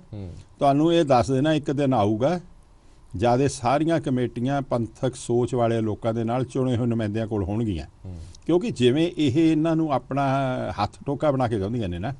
ਤੁਸੀਂ ਮੇਰੀ ਗੱਲ ਸੁਣੋ, ਇੱਕ ਤੁਸੀਂ ਵੀ ਸਿੱਖੋ, ਇਸ ਗੱਲ ਨੂੰ ਜਸਟੀਫਾਈ ਕਰ ਸਕਦੇ ਹੋ ਕਿ ਸ੍ਰੀ ਤਖਤ ਸ੍ਰੀ ਹਜ਼ੂਰ ਸਾਹਿਬ ਤੇ ਅਬਚਲ ਦੇ ਜਿਹੜਾ ਮੁੱਖ ਸੇਵਾਦਾਰ ਹੋਵੇ ਉਹ ਅੰਮ੍ਰਿਤਧਾਰੀ ਨਾ ਹੋਵੇ, ਜਿਹੜੇ ਅੰਮ੍ਰਿਤ ਦੇ ਦਾਤੇ ਨੇ ਦਾ ਸਥਾਨ ਹੋਵੇ, ਕਿਉਂਕਿ ਉੱਥੇ ਨੋਮੀਨੇਟ ਕਰਦੇ ਰਹੇ, ਐਡਮਿਨਿਸਟ੍ਰੇਟਰ ਲਾਉਂਦੇ ਰਹੇ, ਜਿਨ੍ਹਾਂ ਦਾ ਨੇੜਾ ਤੇੜਾ ਵੀ ਨਹੀਂ ਸੀਗਾ। ਜਦ ਸਰਕਾਰਾਂ ਦਖਲ ਦੇਣਗੀਆਂ, ਦੇਖੋ ਜਿਹੜਾ ਸੰਘਰਸ਼ ਹੋਇਆ ਸੀ ਉਹ ਹੋਇਆ ਹੀ ਇਹ ਸੀਗਾ ਕਿ ਅੰਗਰੇਜ਼ਾਂ ਦਾ ਲਾਇਆ ਹੋਇਆ ਜਥੇਦਾਰ ਬਾਬਾ ਰੂਟ ਸਿੰਘ ਸੀ, ਉਹਨੇ ਜਨਰਲ ਡਾਇਰ ਨੂੰ ਸਰੋਪਾ ਦਿੱਤਾ। ਪਰ ਹੁਣ ਅਸੀਂ ਸਭ ਬਦਕਿਸਮਤੀ ਦੇ ਨਾਲ ਹੋ ਤਾਂ ਗਿਆ ਨਾ ਸਭ ਕੁਝ। ਤੁਸੀਂ ਭਾਵੇਂ ਨੂੰ ਗ੍ਰਹਿਣ ਕਹਿ ਲਓ ਜਾਂ ਜੋ ਮਰਜ਼ੀ ਕਹਿ ਲਓ, ਦਿੱਲੀ ਕਮੇਟੀ, ਹਰਿਆਣਾ, ਹਜ਼ੂਰ ਸਾਹਿਬ, ਇਹ ਹੋ ਤਾਂ ਗਿਆ ਨਾ। ਦੇਖੋ ਜੀ, ਮੰਨੂ ਸਾਡੀ ਦਾਤਰੀ, ਅਸੀਂ ਮੰਨੂ ਦੇ ਸੋਏ, ਜੋ ਸਾਨੂੰ ਵੱਢਦੇ ਅਸੀਂ ਦੂਣ ਸਵਾਣੇ ਹੋਏ। ਇਹ ਚੈਲੰਜਸ ਹੋਏ ਨੇ, ਇਹ ਕੌਮ ਇਸ ਗੱਲ ਤੋਂ ਅਲਰਟ ਵੀ ਹੋਈ ਹੈ, ਸੁਚੇਤ ਵੀ ਹੋਈ ਹੈ। ਤੁਹਾਨੂੰ ਲੱਗਦਾ ਕਿ ਇਹ ਤੀਜਾ ਅਟੈਕ ਸ਼੍ਰੋਮਣੀ ਗੁਰਦੁਆਰਾ ਪ੍ਰਬੰਧਕ ਕਮੇਟੀ ਤੇ ਸੀ ਦਿੱਲੀ ਹਰਿਆਣਾ ਤੋਂ ਬਾਅਦ? ਉਹਨਾਂ ਨੇ ਚਾਹਿਆ ਕਿ 2 ਥਾਵਾਂ ਤੇ ਅਸੀਂ ਜਿੱਤ ਗਏ, ਇਹ ਤੀਜੀ ਵੀ ਆਪਣੇ ਅੰਦਰ ਕਰਨਾ। ਉਹ ਬਿਲਕੁਲ ਤਿਆਰੀ ਕਰੀ ਬੈਠੇ ਸੀ। ਉਹ ਤਾਂ ਇਹ ਕਹਿੰਦੇ ਸੀਗੇ ਦਿੱਲੀ ਕਰ ਲਈ, ਹਰਿਆਣੇ 'ਚ ਸਾਡੀ ਤਿਆਰੀ ਹੈ, ਪੰਜਾਬ ਵੱਲ ਸਾਡੀ ਚੜ੍ਹਾਈ ਹੈ, ਉਹ ਤਾਂ ਕਹਿੰਦੇ ਸੀ। ਦੇਖੋ, ਮੈਂ ਇੱਕ ਗੱਲ ਤੁਹਾਨੂੰ ਦੱਸਾਂ, ਇਹ ਬਹੁਤ ਬਦਕਿਸਮਤੀ ਹੈ ਇੱਕ ਬਹੁ ਭਾਸ਼ਾਈ ਬਹੁ ਧਰਮੀ ਦੇਸ਼ ਵਿੱਚ, ਜੇ ਉੱਥੋਂ ਦੇ ਹਾਕਮ ਲੋਕ ਮਿਨੋਰਟੀਜ਼ ਦੇ ਰਿਲੀਜੀਅਸ ਇੰਸਟੀਟਿਊਸ਼ਨਸ ਨੂੰ ਵੀ ਆਪਣੀ ਨਕੇਲ ਪਾ ਕੇ ਰੱਖਣੇ ਨਹੀਂ ਹੋਣਾ। ਇਹ ਬੜਾ ਮੰਦਭਾਗਾ ਹੈਗਾ। ਅਕਾਲੀ ਦਲ ਦੇ ਵਿੱਚ ਅਕਾਲੀ ਦਲ ਨਾਲ ਬਥੇਰੀ ਵਾਰ ਟਕਰਾਅ ਹੋਇਆ। ਮਾਸਟਰ ਜੀ ਦੇ ਉਲਟ ਸਾਹਿਬ ਪ੍ਰੇਮ ਸਿੰਘ ਲਾਲਪੁਰਾ ਵੀ ਖੜੇ, ਟੌੜਾ ਸਾਹਿਬ ਤੇ ਬਾਲ ਸਾਹਿਬ ਵੀ ਇੱਕ ਦੂਜੇ ਦੇ ਸਾਹਮਣੇ ਹੁੰਦੇ ਰਹੇ। ਪਰ ਮੈਂ ਇੱਕ ਤੁਹਾਨੂੰ ਇੱਥੇ ਗੱਲ ਸਪਸ਼ਟ ਦੱਸ ਦਿਆਂ, ਕਿਉਂਕਿ ਮੈਂ ਟੌੜਾ ਸਾਹਿਬ ਦੇ ਨਾਲ ਸਹਿਮਤ ਸੀ। ਜਦ ਉਸ ਵੇਲੇ ਕਾਂਗਰਸ ਸਰਕਾਰ ਦੇ ਸੁਨੇਹੇ ਆਏ ਕਿ ਜਥੇਦਾਰ ਗੁਰਚਰਨ ਸਿੰਘ ਟੌੜਾ ਜੀ, ਤੁਸੀਂ ਆਪ ਅਕਾਲੀ ਆਪਣੇ ਸ਼੍ਰੋਮਣੀ ਕਮੇਟੀ ਦੇ ਪ੍ਰਧਾਨ ਲਈ ਕੈਂਡੀਡੇਟ ਡਿਕਲੇਅਰ ਕਰ ਦਿਓ ਆਪਣੇ ਆਪ ਨੂੰ, ਸਾਨੂੰ ਸਿਰ ਟੱਲੇ ਦਾ ਜੋੜ ਵੀ ਲਾਉਣਾ ਪਿਆ, ਕੁਛ ਕਰਨਾ ਪਿਆ, ਅਸੀਂ ਤੁਹਾਨੂੰ ਪ੍ਰਧਾਨ ਬਣਾ ਦਾਂਗੇ। ਤੇ ਟੌੜਾ ਸਾਹਿਬ ਨੇ ਜਵਾਬ ਪਤਾ ਕੀ ਦਿੱਤਾ ਸੀ? ਅੱਜ ਵੀ ਤੁਹਾਡੇ ਕੋਲ ਪੰਥ ਦਾ ਉੱਥੇ ਪ੍ਰੈਸ 'ਚ ਰਿਕਾਰਡ ਹੋਣਾ ਕਿ ਮੈਂ ਕਾਂਗਰਸ ਦੀ ਸਪੋਰਟ ਨਾਲ ਸ਼੍ਰੋਮਣੀ ਕਮੇਟੀ ਦਾ ਪ੍ਰਧਾਨ ਬਣ ਕੇ ਕਦੇ ਕਲੰਕ ਨਹੀਂ ਲੈਣਾ ਚਾਹੁੰਦਾ। ਗੁਰਚਰਨ ਸਿੰਘ ਟੌੜਾ ਰਾਜਸੀ ਮੌਤ ਪ੍ਰਵਾਨ ਕਰ ਲੂਗਾ, ਪਰ ਆਪਣੀ ਪੰਥਕ ਮੌਤ ਨਹੀਂ ਕਦੇ ਹੋਣ ਦੇਊਗਾ। ਇਹਨਾਂ ਨੇ ਉਹ ਵੀ ਨਾ ਰੱਖੀ ਗੱਲ। ਜੇ ਤੁਸੀਂ ਰਲਣਾ ਹੀ ਸੀ ਤਾਂ ਘੱਟੋ ਘੱਟ ਆਪਣੇ ਨਾਲ ਤਾਂ ਰਲਦੇ। ਪਰ ਜ਼ਮੀਰ ਦੀ ਆਵਾਜ਼ ਕਿਸ ਨੇ ਸੁਣੀ? ਹੁਣ ਤਾਂ ਇਸ ਵਾਰ ਤਾਂ ਬੜਾ ਇੱਕ ਗੱਲ ਚੱਲੀ ਕਿ ਇਸ ਵਾਰ ਜ਼ਮੀਰ ਦੀ ਆਵਾਜ਼ ਤੇ ਵੋਟ ਪਈ। ਫਿਰ ਆ ਗਈ ਜ਼ਮੀਰ ਦੀ ਆਵਾਜ਼। ਉਹ ਤਾਂ ਕਹਿੰਦੇ 42 ਵੋਟਾਂ ਆ ਗਈਆਂ ਜ਼ਮੀਰ ਦੀਆਂ। ਨਹੀਂ, ਪੰਥ ਨੂੰ ਤਾਂ ਚੜ੍ਹਦੀ ਕਲਾ ਹੋ ਗਈ ਨਾ। 42 ਚ ਜਮਾ 60 ਕਰ ਲਓ 102 ਤੇ ਉਹਦੇ 'ਚ 2 ਹੋਰ ਜਮਾ ਕਰ ਲਓ 62, 2.5 ਗੁਣਾ ਵੱਧ ਵੋਟਾਂ ਪਈਆਂ। ਅੰਦਰ ਤਿਆਰੀਆਂ ਹੋ ਕੇ ਗਈਆਂ ਸੀ ਕਿ ਛਾਲਾ ਮਾਰਦੇ ਆਵਾਂਗੇ ਥੱਲੇ, ਤੇ ਉਤਰਦਿਆਂ ਦੇ ਹਾਲ ਦੇਖ ਲਏ ਤੁਸੀਂ। ਦੇਖੋ, ਮੈਂ ਇੱਕ ਕਹਿਣਾ, ਮੈਨੂੰ ਇਸ ਗੱਲ ਦਾ ਦੁੱਖ ਵੀ ਹੈ ਕਿ ਇਹ ਸੰਸਥਾ ਸਾਡੇ ਵੱਡਿਆਂ ਨੇ ਬਹੁਤ ਕੁਰਬਾਨੀਆਂ ਕਰਕੇ ਬਣਾਈਆਂ। ਬਹੁਤ ਵੱਡੀ ਸਟਰਗਲ ਕੀਤੀ, ਬਹੁਤ ਵੱਡੇ ਸੰਤਾਪ ਹੰਡਾਏ ਜੀ ਜੀ ਪਰ ਅੱਜ ਦੀ ਮੌਜੂਦਾ ਲੀਡਰਸ਼ਿਪ ਆਪਣੀ ਜ਼ਾਤੀ ਮਫਾਦ ਪਿੱਛੇ ਸਭ ਕੁਝ ਗਹਿਣੇ ਪਾ ਕੇ ਸਿਰਫ ਆਪਣੀ ਹਉਮੈ ਨੂੰ ਪੱਠੇ ਪਾਉਣ। ਪਰ ਹਰ ਕਹਿੰਦੇ ਨਾ ਗੱਲ ਕਹਿੰਦੇ ਆ there is a shining line every cloud, ਹਰ ਹਨੇਰੇ ਮਗਰ ਚਾਨਣ ਲੁਕਿਆ ਹੁੰਦਾ ਹੈ। ਇਸ ਨੇ ਪੰਥ ਨੂੰ ਸ਼ਕਤੀ ਦਿੱਤੀ, ਇਸ ਨੇ ਇੱਕ ਐਸਟੈਬਲਿਸ਼ ਕਰ ਦਿੱਤਾ। ਇਹ ਸਿੱਧੇ ਤੌਰ ਤੇ ਸਰਦਾਰ ਸੁਖਬੀਰ ਸਿੰਘ ਬਾਦਲ ਦੀ ਲੀਡਰਸ਼ਿਪ ਨੂੰ ਵੀ ਚੈਲੰਜ। ਬਿਲਕੁਲ ਗਰੇਵਾਲ ਸਾਹਿਬ ਨਾਲ ਗੱਲਬਾਤ ਜਾਰੀ ਰੱਖਾਂਗੇ, ਇੱਕ ਛੋਟੇ ਜਿਹੇ ਬ੍ਰੇਕ ਲਈ ਰੁਕ ਰਹੇ ਹਾਂ, ਬ੍ਰੇਕ ਤੋਂ ਬਾਅਦ ਜਲਦ ਹਾਜ਼ਰ ਹੋਣੇ। ਕੀ ਤੁਹਾਨੂੰ ਲੱਗਦਾ ਕਿ ਸਿਰਫ ਤੁਹਾਡੀ ਪਾਰਟੀ ਜਾਂ ਸ਼੍ਰੋਮਣੀ ਗੁਰਦੁਆਰਾ ਪ੍ਰਬੰਧਕ ਕਮੇਟੀ ਤੋਂ ਇਲਾਵਾ ਜਿਹੜੇ ਸਵਾਲ ਸੁਖਬੀਰ ਸਿੰਘ ਬਾਦਲ ਦੀ ਪ੍ਰਧਾਨਗੀ ਤੇ ਲੀਡਰਸ਼ਿਪ ਤੇ ਚੁੱਕੇ ਜਾ ਰਹੇ ਸੀ ਉਹਨਾਂ ਤੇ ਵੀ ਕੁਝ ਹੱਦ ਤੱਕ ਠੱਲ ਪਈ ਹੈ ਕਿ ਘੱਟੋ ਘੱਟ ਦਬਦਬਾ ਹੈ ਹਲੇ ਵੀ? ਨਹੀਂ, ਦੇਖੋ ਜੇ ਹਲੇ ਵੀ ਨਹੀਂ ਕੋਈ ਸਮਝਦਾ ਕਿ ਸਰਦਾਰ ਸੁਖਬੀਰ ਸਿੰਘ ਬਾਦਲ ਅੱਜ ਐਜ਼ ਆਫ ਟੁਡੇ ਇਸ ਦੀ ਟਾਲੈਸਟ ਅਕਾਲੀ ਲੀਡਰ, ਉਹਨਾਂ ਦਾ ਅੱਜ ਉਹਨਾਂ ਦਾ ਕੋਈ ਸਬਸਟੀਟਿਊਟ ਨਹੀਂ, ਕੋਈ ਮੈਚ ਨਹੀਂ ਹੈ। ਬੜਾ ਜ਼ੋਰ ਲਾਇਆ ਨਾ। ਦੇਖੋ ਮੈਂ ਤੁਹਾਨੂੰ ਇੱਕ ਗੱਲ ਹੋਰ ਬੜੀ ਸਪਸ਼ਟ ਕਹਿਣੀ ਚਾਹੁੰਦਾ, ਇਹ ਬੜੀਆਂ ਸਾਜ਼ਿਸ਼ਾਂ ਸੀ। ਪਹਿਲਾਂ ਅਕਾਲੀ ਦਲ ਦੇ ਰਾਹੀਂ ਕਿ ਕੋਈ ਹੋਰ ਸਿਸਟਮ ਬਣ ਜੇ, ਪ੍ਰਧਾਨ ਦੀ ਥਾਂ ਕੋਈ ਕਮੇਟੀ ਬਣ ਜੇ, ਉਹ ਕਮੇਟੀ ਫਿਰ ਬੀਬੀ ਜੀ ਨੂੰ ਕੈਂਡੀਡੇਟ ਬਣਾ ਦੇਵੇ, ਬੀਬੀ ਜੀ ਫਿਰ ਚੁਣ ਕੇ ਆਪਣਾ ਆਜ਼ਾਦਾਨਾ ਫੈਸਲਾ ਕਰ ਦੇਣ। ਬੀਬੀ ਜੀ ਹੁਣੀ ਤਾਂ ਇੱਥੇ ਤੱਕ ਤਿਆਰੀਆਂ ਕਰੀ ਬੈਠੇ ਸੀ ਕਿ ਮੈਂ ਜਿੱਤੀ ਤਾਂ ਜਥੇਦਾਰ ਅਕਾਲ ਤਖਤ ਇਹ ਲਾਊਂ, ਫਿਰ ਇਹਨਾਂ ਨੂੰ ਛੇਕੂ, ਫਿਰ ਆਹ ਛੇਕੂ, ਬੀਜੇਪੀ ਨਾਲ ਸਮਝੌਤਾ ਹੋ, ਕਈ ਕੁਛ ਹੋਇਆ ਬੈਠਾ ਸੀ। ਉਹ ਤਾਂ ਧਰੀ ਧਰਾਈ ਰਹਿ ਗਈ ਕਿਉਂਕਿ ਹੁੰਦਾ ਉਹੀ ਆ ਸ਼ਾਹ ਮੁਹੰਮਦਾ ਅੰਤ ਨੂੰ ਹੋਈ ਹੋਣਾ ਜੋ ਕਰੂਗਾ ਖਾਲਸਾ ਪੰਥ ਵੀ ਆ। ਬਹੁਤ ਉੱਠੇ ਨੇ, ਬਹੁਤ ਉੱਠੇ ਨੇ। ਪਰ ਸਵਾਲ ਇਹਦੇ ਵਿੱਚੋਂ ਇੱਕ ਸਵਾਲ ਨਿਕਲਦਾ, ਇਹਦੇ ਪਿੱਛੇ ਕੌਣ ਸੀ, ਬੀਬੀ ਸੀ ਜਾਂ ਇਹਦੇ ਪਿੱਛੇ ਬੀਜੇਪੀ ਸੀ? ਦੋਵੇਂ ਚੀਜ਼ਾਂ ਰਲ ਗੱਡ ਨਾ ਕਰੋ। ਜਾਂ ਤਾਂ ਇੱਕ ਬੰਦੇ ਦੀ ਇੰਡੀਵਿਜੂਅਲ ਸੋਚ ਹੈਗੀ ਹੈ, ਜਿਵੇਂ ਬੀਬੀ ਜਗੀਰ ਕੌਰ ਨੇ ਦਾਅਵਾ ਕੀਤਾ ਕਿ ਮੈਂ ਲਿਫਾਫਾ ਕਲਚਰ ਖਤਮ ਕਰਨਾ ਹੈ, ਮੈਂ ਪੰਥ ਦੀ ਆਵਾਜ਼ ਬਣਨਾ ਹੈ, ਮੈਂ ਪੰਥ ਦੀ ਸੇਵਾ ਕਰਨੀ ਹੈ, ਸੇਵਾ ਮੈਨੂੰ ਦਿੱਤੀ ਜਾਵੇ। ਇੱਕ ਤਾਂ ਇਹ ਹੈ। ਦੂਜਾ ਕਿ ਪੰਥਕ ਇੰਸਟੀਚਿਊਟ ਤੇ ਕਬਜ਼ਾ ਕਰਨ ਦੀ ਇਨਡਾਇਰੈਕਟ ਤਰੀਕੇ ਨਾਲ ਬੀਜੇਪੀ ਦੀ ਕੋਸ਼ਿਸ਼ ਸੀ, ਆਰਐਸਐਸ ਦੀ ਜਾਂ ਕਾਂਗਰਸ ਜਾਂ ਆਮ ਆਦਮੀ ਪਾਰਟੀ ਦੀ ਸੀ, ਜਾਂ ਤੁਹਾਨੂੰ ਲੱਗਦਾ ਕਿ ਇਹ ਦੋਵੇਂ ਚੀਜ਼ਾਂ ਇਕੱਠੀਆਂ ਸੀ? ਦੇਖੋ ਮੈਂ ਇੱਕ ਤੁਹਾਨੂੰ ਗੱਲ ਦੱਸਾਂ, ਦੋ ਚੀਜ਼ਾਂ ਨੇ ਇਹਦੇ 'ਚ। ਇੱਕ ਫਰੈਗਮੈਂਟੇਸ਼ਨ ਮੈਂਬਰਾਂ ਦੀ ਜਿਹੜੀ ਜ਼ਾਤੀ ਤੌਰ ਤੇ ਬਾਦਲ ਸਾਹਿਬ ਦਾ ਵਿਰੋਧ ਕਰਦੀ ਹੈ, ਉਹਨਾਂ ਕੋਲ 18 ਤੋਂ 20 ਮੈਂਬਰ ਨੇ। ਉਹਨਾਂ ਨੇ, ਮੈਂ ਜ਼ਿੰਮੇਵਾਰੀ ਨਾਲ ਕਹਿ ਸਕਦਾ ਕਿ ਉਹਨਾਂ ਨੇ ਇਹ ਸਾਰੀ ਫੈਸਲਾ ਕੀਤਾ ਸੀ ਕਿ ਅਸੀਂ ਬੀਬੀ ਜੀ ਨੂੰ ਵੋਟ ਨਹੀਂ ਪਾਉਣੀ। ਸਾਡਾ ਬਾਦਲ ਸਾਹਿਬ ਨਾਲ ਭਾਵੇਂ ਫੈਸਲਾ ਹੈਗਾ ਪਰ ਅਸੀਂ ਬੀਬੀ ਜੀ ਨੂੰ ਨਹੀਂ ਵੋਟ ਪਾਉਣੀ, ਅਸੀਂ ਬੀਬੀ ਜੀ ਦਾ ਵਿਰੋਧ ਕਰਦੇ ਹਾਂ। ਤੇ ਉਹਨਾਂ ਜੋ 7-8 ਬੰਦਿਆਂ ਨੇ ਤਾਂ ਸਾਡੇ ਕੋਲ ਕਮਿਟ ਕੀਤਾ ਸੀ ਕਿ ਨਹੀਂ ਪਾਵਾਂਗੇ, ਨਹੀਂ ਪਾਵਾਂਗੇ। ਪਾਈਆਂ ਕਿਉਂ ਪਾਈਆਂ? ਕਿਉਂਕਿ ਉੱਪਰੋਂ ਡੰਡਾ ਤਕੜਾ ਸੀ, ਜਿਨ੍ਹਾਂ ਦੀਆਂ ਮਜਬੂਰੀਆਂ ਹੁੰਦੀਆਂ ਨੇ ਕੁਝ ਲੋਕਾਂ ਦੀਆਂ। ਜਿਹੜੇ ਲੋਕ ਤੁਸੀਂ ਜੇ ਉਹਨਾਂ ਦੇ ਚਿਹਰੇ ਕਿਤੇ ਨੰਗੇ ਹੋਣ, ਪਤਾ ਲੱਗੇ ਪੰਥ ਦੇ ਹਮਦਰਦੀ ਕਹਾਉਣ ਵਾਲੇ ਵੀ ਆਰਐਸਐਸ ਦੀ ਡਾਇਰੈਕਸ਼ਨ ਤੇ ਚੱਲੇ ਨੇ, ਉਹ ਗੱਲ ਬੜੀ ਦਰਦ ਵਾਲੀ ਹੈ। ਪਰ ਮੈਂ ਇੱਕ ਗੱਲ ਜ਼ਰੂਰ ਹੋਰ ਕਹਿਣੀ ਚਾਹੁੰਦਾ ਹੈਗਾ ਜੀ ਕਿ ਇਹ ਵੀ ਸਾਹਮਣੇ ਹੋ ਗਈ ਗੱਲ, ਸਿਰ ਟੱਲੇ ਦਾ ਜ਼ੋਰ ਲਾਇਆ, ਹਰ ਹੀਲਾ ਅਪਣਾਇਆ, 4 ਸਰਕਾਰਾਂ ਲੱਗੀਆਂ, ਪਰ ਇਹਨੇ ਸਾਬਤ ਕਰਤਾ ਨਾ ਕਿ ਫੇਰ ਵੀ ਜੈ ਜੈਕਾਰ ਤਾਂ ਪੰਥ ਦੀ ਹੋਈ ਨਾ ਜੀ, ਪੰਥ ਦੀ ਹੋਈ ਨਾ। ਮਤਲਬ ਉੱਥੇ ਮੈਂ ਹਾਜ਼ਰ ਸੀ ਜੀ, ਜਿਹੜਾ ਉੱਥੇ ਪੌੜੀਆਂ ਚੜ੍ਹਨ ਵੇਲੇ ਮਾਹੌਲ ਸੀ ਤੇ ਜਿਹੜਾ ਪੌੜੀਆਂ ਉਤਰਨ ਚੜ੍ਹਨ ਵੇਲੇ ਮਾਹੌਲ ਸੀ, ਬੜਾ ਫਰਕ ਸੀ ਦੋਵਾਂ। ਚੜ੍ਹਨ ਵੇਲੇ ਸਮਾਈਲਿੰਗ ਫੇਸ ਤੇ ਉਤਰਨ ਵੇਲੇ ਅਗਰੈਸਿਵ ਤੇ ਐਂਗਰੀ ਫੇਸ। ਪਰ ਜਿਹੜਾ ਐਲੀਗੇਸ਼ਨ ਉਹ ਵਾਰ-ਵਾਰ ਲਾਉਂਦੇ ਰਹੇ ਕਿ ਦਬਾਅ ਸੀ ਸ਼੍ਰੋਮਣੀ ਕਮੇਟੀ ਦੇ ਮੈਂਬਰਾਂ ਦੇ ਉੱਤੇ, ਤੁਸੀਂ ਅਲੱਗ ਤਰ੍ਹਾਂ ਦੇ ਦਬਾਅ ਦੀ ਗੱਲ ਕਰ ਰਹੇ ਹੋ। ਉਹ ਕਹਿ ਰਹੇ ਕਿ ਸੁਖਬੀਰ ਸਿੰਘ ਬਾਦਲ ਦਾ ਦਬਾਅ ਸੀ, ਉਹ ਧਮਕੀਆਂ ਦੇ ਰਹੇ ਸੀ, ਉਹ ਡਰਾ ਰਹੇ ਸੀ ਉਹਨਾਂ ਨੂੰ ਕਿ ਵੋਟ ਬੀਬੀ ਜਗੀਰ ਕੌਰ ਨੂੰ ਨਹੀਂ ਪਾਣੀ। ਜਿਹਦੇ ਕੋਲ ਸੱਤਾ ਨਹੀਂ ਉਹ ਦਬਾਅ ਕਾਹਦਾ ਜੀ? ਸੱਤਾ ਦਾ ਦਬਾਅ ਕਾਹਦਾ? ਨਾ ਸਾਡੇ ਕੋਲ ਪੁਲਿਸ, ਨਾ ਸਾਡੇ ਕੋਲ ਪੈਸਾ, ਨਾ ਸਾਡੇ ਕੋਲ ਸ਼ੋਹਰ, ਨਾ ਸਰਕਾਰ। ਉਹ ਤਾਂ ਦਬਾਅ ਤਾਂ ਉਹਨਾਂ ਦਾ ਸੀ। ਅੱਗੇ ਕਾਂਗਰਸ ਸਰਕਾਰ ਵੇਲੇ ਸਰਕਾਰ ਦਾ ਦਬਾਅ ਸੀ, ਫਿਰ ਵੀ ਉਦੋਂ ਜੇਤੂ ਪੰਥ ਹੀ ਰਿਹਾ ਨਾ ਜੀ। ਪਰ ਤੁਹਾਨੂੰ ਲੱਗਦਾ ਨਹੀਂ ਕਿ ਜਿਹੜੀ ਇਹ ਪਿਰਤ ਪੈ ਗਈ ਹੁਣ ਅਗਲੇ ਸਾਲ ਤਾਂ ਫਿਰ ਚੁਣੌਤੀਆਂ ਤੁਹਾਡੇ ਸਾਹਮਣੇ ਮੂੰਹ ਅੱਡੀ ਖੜੀਆਂ ਨੇ? ਇਹ ਤਾਂ ਸਾਲਾਨਾ ਇਜਲਾਸ ਹੈ, ਇਹ ਕਿਹੜਾ ਕੁੰਭ ਦਾ ਮੇਲਾ ਜਿਹੜਾ 20 ਸਾਲ ਬਾਅਦ ਆਣਾ? ਅਗਲੇ ਸਾਲ ਫਿਰ ਦੁਬਾਰਾ ਐਵੇਂ ਦੀ ਚੁਣੌਤੀ ਤੁਹਾਡੇ ਸਾਹਮਣੇ ਆ ਕੇ ਖੜੀ ਹੋਈ ਹੈ। ਮਤਲਬ ਉਹ ਰਵਾਇਤ ਟੁੱਟਦੀ ਹੋਈ ਤੁਹਾਨੂੰ ਨਜ਼ਰ ਆਈ ਕਿ ਜਿਹੜਾ ਸਰਬਸੰਮਤੀ ਨਾਲ ਅੰਦਰ ਖਾਤੇ ਪ੍ਰਧਾਨ ਚੁਣ ਲਿਆ ਜਾਂਦਾ ਸੀਗਾ, ਪ੍ਰਧਾਨ ਦਾ ਨਾਮ ਉਦੋਂ ਹੀ ਅਨਾਉਂਸ ਹੁੰਦਾ ਸੀ ਜਦੋਂ ਤੁਹਾਡਾ ਸੈਸ਼ਨ ਹਾਊਸ ਹੈ ਜਿਹੜਾ ਉਦੋਂ ਸ਼ੁਰੂ ਹੁੰਦਾ ਸੀ। ਦੇਖੋ ਫਿਰ ਤੁਹਾਨੂੰ ਇੱਕ ਚਲੋ ਇਹਦੇ ਨਾਲ ਜੁੜਦਾ ਇੱਕ ਹੋਰ ਸਵਾਲ ਵੀ, ਗਰੇਵਾਲ ਸਾਹਿਬ ਤੁਹਾਡੇ ਮਨ ਦੇ ਵਿੱਚ ਡਰ ਕੀ ਹੁੰਦਾ? ਕਿਉਂ ਨਹੀਂ ਤੁਸੀਂ ਪ੍ਰਧਾਨ ਦੀ ਅਨਾਉਂਸਮੈਂਟ ਪਹਿਲਾਂ ਕਰਦੇ ਕਿ ਫਲਾਣਾ ਸਿੰਘ ਸਾਡਾ ਉਮੀਦਵਾਰ ਹੈ, ਫਲਾਣੀ ਕੌਰ ਸਾਡੀ ਉਮੀਦਵਾਰ ਹੋਏਗੀ? ਤੁਸੀਂ ਉਦੋਂ ਹੀ ਕਿਉਂ? ਫਿਰ ਉਹ ਚੀਜ਼ ਲਿਫਾਫੇ ਨਾਲ ਜੁੜਦੀ ਹੈ ਨਾ ਕਿ ਤੁਸੀਂ ਪਹਿਲਾਂ ਨਹੀਂ ਦੱਸਦੇ, ਤੁਸੀਂ ਲਿਫਾਫਾ ਖੋਲ ਕੇ ਦੱਸਦੇ ਹੋ ਕੀ ਹੈ ਜੀ ਸਾਡਾ ਪ੍ਰਧਾਨ।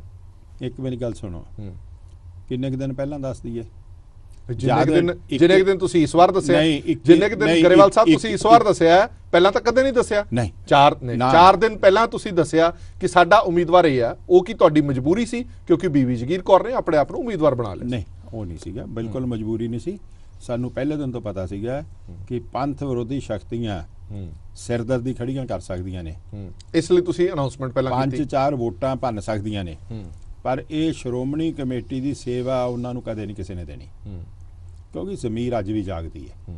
ਹੁਣ ਬੀਬੀ ਤਾਂ ਇਹ ਕਹਿੰਦੇ ਆ ਕਿ 104 ਲਾਸ਼ਾਂ ਤੁਰੇ ਫਿਰਦੀਆਂ, 42 ਜ਼ਮੀਰ ਵਾਲੇ ਆ। ਹੁਣ ਤੁਸੀਂ ਮੰਨ ਲਓਗੇ ਬਜਾਏ ਇਹਦੇ ਕਹਿਣ ਦੇ ਕਿ 104 ਜ਼ਮੀਰਾਂ ਨੇ ਜਾਗਤ ਨੇ ਤੇ 42 ਲਾਸ਼ਾਂ ਨੇ? ਆਓ ਜਿਹਦੇ ਵੱਲ ਜਿੰਨੇ ਬੰਦੇ ਖੜੇ ਆ ਉਹ ਜਾਗਦੀ ਜ਼ਮੀਰ ਵਾਲੇ ਬਣ ਜਾਂਦੇ। ਨਹੀਂ, ਦੇਖੋ ਇੱਕ ਗੱਲ ਬੜੀ ਸਪਸ਼ਟ ਹੈ, ਜਿਹੜੇ ਧਰਮ 'ਚ ਜਿਹਦਾ ਵਿਸ਼ਵਾਸ ਹੀ ਨਹੀਂ ਗਾ ਉਹ ਪਾਰਟੀ ਦਖਲ ਦੇਵੇ ਵਾਜਬ ਨਹੀਂ। ਕਾਂਗਰਸ ਸੈਕੂਲਰ ਕਹਾਉਣ ਵਾਲੀ, ਆਮ ਆਦਮੀ ਪਾਰਟੀ ਸੈਕੂਲਰ ਕਹਾਉਣ ਵਾਲੀ, ਹੁਣ ਉਹਨਾਂ ਦੀਆਂ ਟਿਕਟਾਂ ਤੇ ਇਲੈਕਸ਼ਨਾਂ ਲੜੇ ਹੋਏ ਮੈਂਬਰ ਸ਼੍ਰੋਮਣੀ ਕਮੇਟੀ ਜਾ ਕੇ ਕਹਿਣ ਕਿ ਇਹਦੇ ਰਾਜਨੀਤਿਕ ਦਖਲ ਨਹੀਂ ਚਾਹੀਦਾ ਹੈ। ਹਾਂਜੀ, ਫੈਸਲੇ ਕਿੱਥੇ ਬੈਠ ਕੇ ਹੋਣ। ਹਾਂ, ਮੈਂ ਇੱਕ ਗੱਲ ਕਹਿਣਾ, ਦੇਖੋ ਸਭ ਤੋਂ ਵੱਡਾ ਦੁਖਾਂਤ ਕੀ ਹੈ ਅੱਜ, ਜਿਹਦਾ ਰੱਤਾ ਪਰ ਕੰਟਰੀਬਿਊਸ਼ਨ ਨਹੀਂ ਕੀ, ਜਿਹਨੇ ਕਦੇ ਉਂਗਲੀ ਤੇ ਝਰੀਟ ਵੀ ਨਹੀਂ ਮਰਵਾਈ, ਉਹ ਅੱਜ ਕਿੰਤੂ ਪਰੰਤੂ ਕਰਦਾ।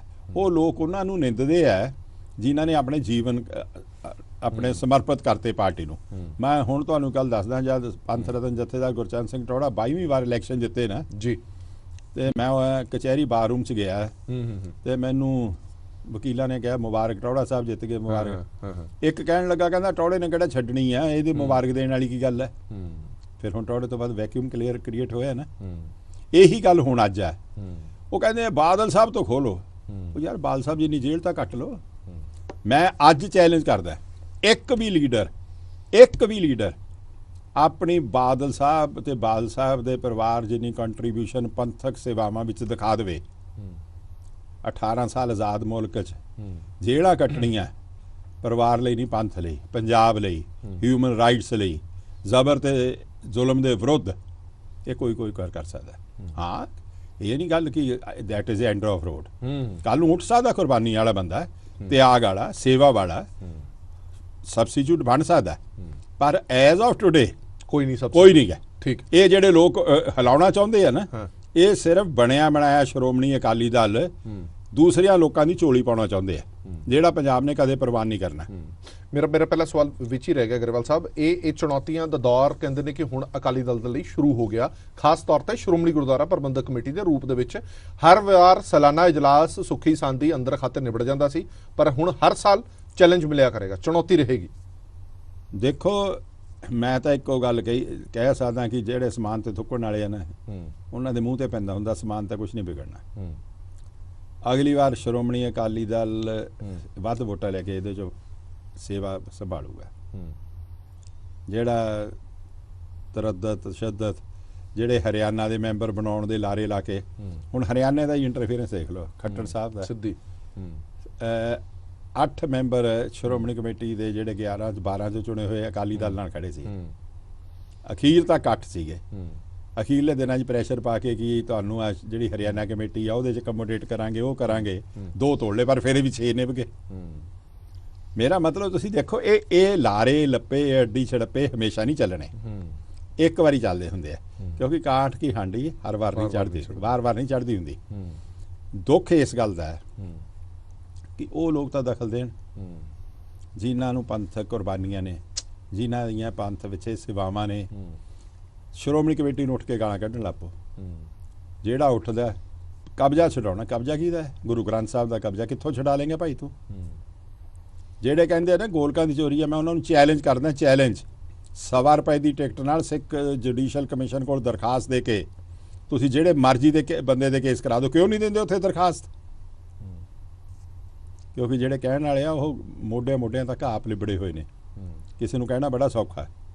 ਮੈਂ ਤਾਂ ਇੱਕੋ ਗੱਲ ਕਹਿਣੀ ਚਾਹੁੰਦਾ ਹਰਪ੍ਰੀਤ ਜੀ ਕਿ ਇਹ ਅੱਜ ਦੀ ਨਹੀਂ, ਇਹ ਬਹੁਤ ਪੁਰਾਣੀਆਂ ਕੋਸ਼ਿਸ਼ਾਂ ਚੱਲ ਰਹੀਆਂ ਨੇ। ਸਰਦਾਰ ਪ੍ਰਤਾਪ ਸਿੰਘ ਕੈਰੋਂ ਵੇਲੇ ਸਾਧ ਸੰਗਤ ਬੋਰਡ ਬਣਾਇਆ, ਉਹਨਾਂ ਨੇ ਝੋੜ ਲੜਾਉਣ ਲਈ, ਤੇ ਜਦ ਇਲੈਕਸ਼ਨਾਂ ਦਾ ਰਿਜ਼ਲਟ ਆਇਆ, ਸਾਡੇ ਇੱਕ ਲੁਧਿਆਣੇ ਦੇ ਕਾਂਗਰਸੀ ਲੀਡਰ ਹੁੰਦੇ ਸੀ, ਉਹਦੇ ਘਰ ਪਿਆ ਸਾਧ ਸੰਗਤ ਬੋਰਡ। ਉਹ ਕਹਿੰਦੇ ਸੰਗਤ ਰਲ ਗਈ, ਅਕਾਲੀ ਦਲ ਨਾਲ ਬੋਰਡ ਰਹਿ ਗਿਆ ਇਹਨਾਂ ਦੇ ਘਰ। फिर उस तो बाद एक सो कॉल्ड अखौती संत समाज खड़ा हो गया 79 च, फिर भी वेले हो गए। देखो लोगों की एक पारखू अख है कि अल्टीमेटली परफैक्शन परमात्मा, पूਰਨ परमात्मा, मनुख हर अधूरा, सेवा करदे कदे कमियां रह जांदियां ने, रहीआं होणगीਆਂ भी। हाँ, मेरा वही सवाल सीगा कि ਤੁਹਾਨੂੰ नहीं लगता कि श्रोमणी गुरुद्वारा प्रबंधक कमेटी ਦੇ ਸੁਧਾਰ ਦੀ ਜ਼ਰੂਰਤ ਹੈਗੀ ਹੈ? ਜਿਵੇਂ ਤੁਸੀਂ ਕਿਹਾ ਕਿ ਹਰ ਜਣਾ ਖਣਾ ਉੱਠ ਕੇ ਸ਼੍ਰੋਮਣੀ ਗੁਰਦੁਆਰਾ ਪ੍ਰਬੰਧਕ ਕਮੇਟੀ ਨੂੰ ਬੋਲਦਾ ਰਹਿੰਦਾ, ਇਹ ਭ੍ਰਿਸ਼ਟਾਚਾਰ ਦਾ ਅੱਡਾ ਬਣ ਚੁੱਕਾ, ਫਲਾਣਾ ਬਣ ਚੁੱਕਾ, ਢਮਕਾ ਬਣ ਚੁੱਕਾ। ਸੁਧਾਰ ਦੀ ਗੁੰਜਾਇਸ਼ ਤਾਂ ਹਮੇਸ਼ਾ ਰਹਿੰਦੀ ਹੀ ਰਹਿੰਦੀ ਹੈ। ਦੇਖੋ ਇਹ ਸੁਧਾਰ ਆ ਜਿਹੜੇ, ਇਹ ਹਮੇਸ਼ਾ ਇਹ ਕੰਟੀਨਿਊਸ ਪ੍ਰੋਸੈਸ ਹੈ, ਪਰ ਸੁਧਾਰ ਕਰਨ ਦੀ ਨੀਤ ਨਾਲ ਸੁਝਾਅ ਵੀ ਦੇਵੇ, ਉਹ ਪ੍ਰਵਾਨ ਵੀ ਕੀਤੇ ਜਾ ਸਕਦੇ ਆ। ਸਿਰਫ ਬਦਨਾਮ ਕਰਨ, ਜਿਹੜਾ ਸਿਰਫ ਬਦਨਾਮ ਕਰਨ ਲਈ। ਮੈਂ ਤੁਹਾਨੂੰ ਹਰਪ੍ਰੀਤ ਜੀ ਇੱਕ ਗੱਲ ਤੁਹਾਡੇ ਨਾਲ ਸ਼ੇਅਰ ਕਰਨੀ ਚਾਹੁੰਦਾ ਜੀ। ਮੈਨੂੰ ਜਥੇਦਾਰ ਗੁਰਚਰਨ ਸਿੰਘ ਟੌੜਾ ਦੀ ਇੱਕ ਗੱਲ ਬੜੀ ਚੇਤੇ ਹੈ। ਉਹ ਕਹਿੰਦੇ ਮੈਨੂੰ ਗਰੇ ਵਾਲਾ ਦੁੱਖ ਹੁੰਦਾ ਗਏ ਦਫਾ, ਜਿਹੜੇ ਨਾ ਜਿਨ੍ਹਾਂ ਨੇ ਊੜਾੜਾ ਨਹੀਂ ਤੇ ਘਰ ਦੇ ਬੁਲਾਉਂਦੇ ਨਹੀਂ ਗਏ, ਉਹ ਕਹਿੰਦਾ ਮੈਂ ਗੁਰੂ ਗ੍ਰੰਥ ਸਾਹਿਬ ਤੇ ਖੋਜ ਕਰਨੀ ਹੈ। ਕਹਿੰਦੇ ਉਹ ਗੁਰੂ ਅਰਜਨ ਦੇਵ ਤੇ ਗੁਰੂ ਨਾਨਕ ਦੇਵ ਤੋਂ ਉੱਪਰ ਬਣਨ ਨੂੰ ਫਿਰਦਾ। ਅਫਸੋਸ ਹੈ, ਬਦਕਿਸਮਤੀ ਹੈ ਸਿੱਖ ਕੌਮ ਦੀ, ਇਹਨਾਂ ਨੂੰ ਕੋਈ ਨਹੀਂ ਦਿਖਦਾ। ਇਹਨਾਂ ਨੂੰ ਕਿਸੇ ਅੱਜ ਤੱਕ ਕਿਸੇ ਮੁਸਲਮਾਨ ਨੂੰ ਮੱਕੇ ਕਾਬੇ ਤੇ ਕਿੰਤੂ ਪਰੰਤੂ ਕਰਦਾ ਦੇਖਿਆ? ਕੋਈ ਹਿੰਦੂ ਕਿਸੇ ਮੱਠ ਤੇ ਰੌਲਾ ਪਾਉਂਦਾ ਦੇਖਿਆ? ਜਿਹਦਾ ਘਰ ਦਾ ਨਹੀਂ ਆਖੇ ਲੱਗਦਾ ਤੇ ਆਪ ਲੋਕਾਂ ਨਾਲ 19-21 ਕਰਕੇ ਧਨ ਕਮਾਇਆ ਹੋਇਆ, ਉਹ ਆ ਕੇ ਸ਼੍ਰੋਮਣੀ ਕਮੇਟੀ ਵੱਲ ਉਂਗਲਾਂ ਕਰਦੇ ਆ। ਮੈਂ ਅੱਜ ਵੀ ਚੈਲੰਜ ਕਰਦਾ, ਇੱਥੇ ਤੁਹਾਡੇ ਚੈਨਲ ਰਾਹੀਂ ਚੈਲੰਜ ਕਰਦਾ ਕਿ ਕੋਈ ਵੀ ਬੰਦਾ ਇੱਕ ਵੀ ਇਸ ਤਰ੍ਹਾਂ ਦਾ ਡੱਕਾ ਵੀ ਸਾਬਤ ਕਰ ਦੇ, ਇੱਕ ਨਿੱਕਾ ਪੈਸਾ ਵੀ, ਕਿ ਸਰਦਾਰ ਪ੍ਰਕਾਸ਼ ਸਿੰਘ ਬਾਦਲ ਜਾਂ ਸਰਦਾਰ ਪ੍ਰਕਾਸ਼ ਸਿੰਘ ਬਾਦਲ ਦੇ ਪਰਿਵਾਰ ਨੇ ਸ਼੍ਰੋਮਣੀ ਕਮੇਟੀ ਦਾ ਮਿਸਯੂਜ਼ ਕੀਤਾ, ਸਭ ਤੋਂ ਪਹਿਲਾਂ ਮੈਂ ਹੋਕਾ ਦੇ ਨਾਲ ਉਠਾਊਂਗਾ। ਪਰ ਤੁਸੀਂ ਯਾਰ ਗਿਣੀ ਮਿਥੀ ਸਾਜ਼ਿਸ਼ 'ਚ ਐਡੀਆਂ ਕੀਤੀਆਂ ਹੋਈਆਂ ਸੇਵਾਵਾਂ ਨੂੰ ਰੋਲਦੇ ਹੋ, ਇਹ ਤਾਂ ਨਹੀਂ ਪ੍ਰਵਾਨ ਹੋ ਸਕਦਾ ਨਾ, ਇਹ ਤਾਂ ਨਹੀਂ ਪ੍ਰਵਾਨ ਹੋ ਸਕਦਾ। ਇੱਕ ਗੱਲ ਤੁਹਾਡੇ ਨਾਲ ਮੈਂ ਸਾਂਝੀ ਕਰੂੰਗਾ, ਤੁਹਾਡੇ ਚੈਨਲ ਰਾਹੀਂ ਅੱਜ ਤੱਕ ਨਹੀਂ ਹੋਣੀ। ਜਦ 1979 'ਚ ਨਹੀਂ 96 'ਚ ਚੋਣ ਹੋਈ ਸ਼੍ਰੋਮਣੀ ਕਮੇਟੀ ਦੀ, ਸਾਡੇ ਘਰ ਬੈਠ ਕੇ ਟੌੜਾ ਸਾਹਿਬ ਨੇ ਬਾਲ ਸਾਹਿਬ ਨੂੰ ਕਿਹਾ ਤੁਸੀਂ ਸ਼੍ਰੋਮਣੀ ਕਮੇਟੀ ਦੇ ਮੈਂਬਰ ਬਣੋ। ਬਾਲ ਸਾਹਿਬ ਕਹਿੰਦੇ ਨਹੀਂ, ਪ੍ਰਧਾਨ ਸਾਹਿਬ ਕਹਿੰਦੇ ਨਹੀਂ ਬਣੋ ਜ਼ਰੂਰ। ਉਹ ਕਹਿੰਦੇ ਟੌੜਾ ਸਾਹਿਬ ਜੇ ਤੁਸੀਂ ਉੱਥੇ ਮੈਂ ਕਿਉਂ ਬਣਨਾ? ਉਹ ਕਹਿੰਦੇ ਨਹੀਂ ਬਾਲ ਸਾਹਿਬ ਮੈਨੂੰ ਫਾਇਦਾ। ਉਹ ਕਹਿੰਦੇ ਤੁਹਾਨੂੰ ਕੀ ਫਾਇਦਾ?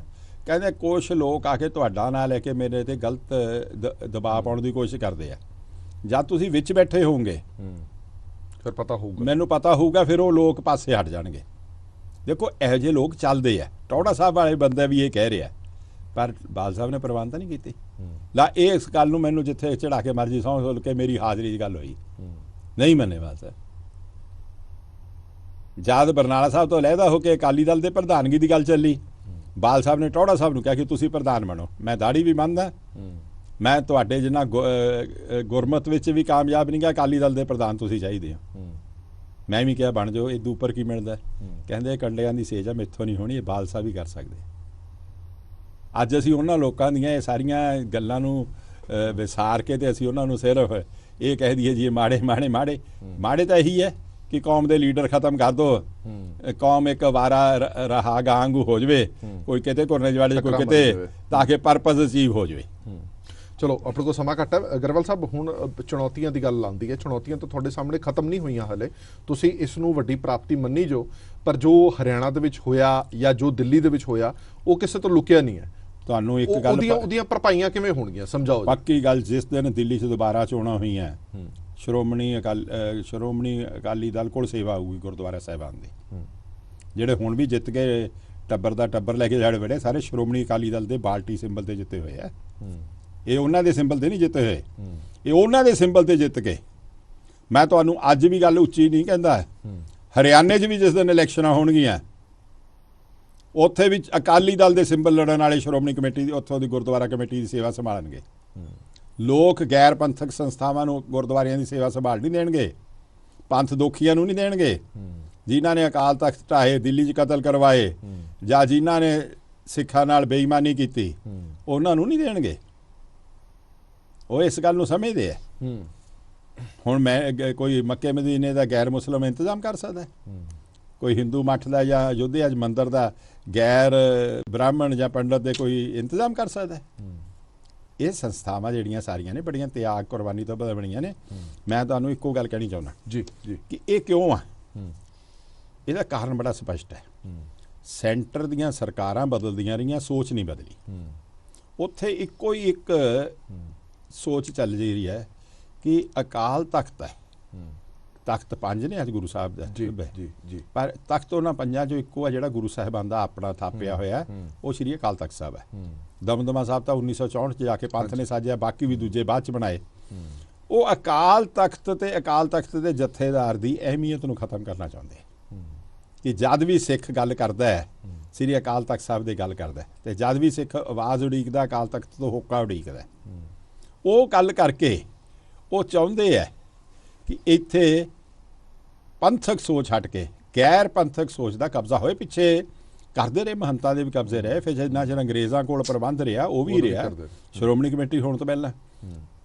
ਇੱਕ ਮੈਂ ਹੋਰ ਦੱਸਾਂ, ਦੂਸਰੀ ਗੱਲ ਉਹਨਾਂ ਨੂੰ ਵੀ ਮੈਂ ਦੱਸਣੀ ਚਾਹੁੰਦਾ, ਜਿਹੜੇ ਮਾਰ ਮਾਰੋ ਇੱਕ ਦੋ ਸਾਡਾ ਰਾਗੀ ਵੀ ਲਹਿਦਾ ਹੋਇਆ ਉਹੀ ਕਹੀ ਜਾਂਦਾ ਸ਼੍ਰੋਮਣੀ ਕਮੇਟੀ ਜੋ ਰਾਜਨੀਤੀ ਕੱਢਣੀ ਹੈ, ਉਹਨਾਂ ਨੂੰ ਇਹ ਨਹੀਂ ਪਤਾ ਕਿ most of the presidents Shiromani Gurdwara Prabandhak committee ਦੇ ਅਕਾਲੀ ਦਲ ਦੇ ਪੋਲੀਟੀਕਲ ਬੰਦੇ ਰਹੇ। ਗਿਆਨ ਸਿੰਘ ਰਾੜੇਵਾਲਾ ਸ਼੍ਰੋਮਣੀ ਕਮੇਟੀ ਦੇ ਪ੍ਰਧਾਨ ਰਹੇ, ਈਸ਼ਰ ਸਿੰਘ ਮਜੈਲ ਸ਼੍ਰੋਮਣੀ ਕਮੇਟੀ ਦੇ ਪ੍ਰਧਾਨ ਰਹੇ, ਪੋਲੀਟੀਕਲ ਬੰਦੇ ਸੀ।